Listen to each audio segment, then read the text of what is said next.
bala kamo nga ang historya sang Maradula Festival is more than just a fruit, ini nahanungod sa heritage kag kapisan sa mga katawhan sang Barangay Concepcion. Welcome to Project Handeraw 2.0, discovering the rich cultural heritage of Talisay City. Ako si Medal Rose Defensor. Kag ako naman si Gino D. Dorot from Don Hilarion G. Gonzaga Memorial High School. Dali kag aton hibaloon ang storya nga natuhoy sa likod sang Maradula Festival. Tuig ang nagligad sang ginpakilala ni Father Fernando Cuenca sa mga pumuluyo sang Barangay Concepcion ang mabinungahon nga paalabuton. Ginagda sini ang mga pumuluyo sang Barangay Concepcion nga magtanom sang kahoy sang lanzones.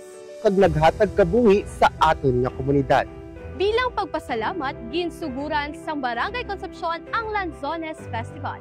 Ginuswag kag gintawag Maradula Festival. Halin sa marang, rambutan, durian kag lanzones.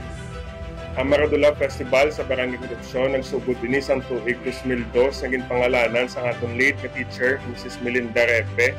Sa subong nga tuig, kita magaselebrar sa ika-23 anyos na pagpasalamat kaupod ang gwapa nga Panginoon.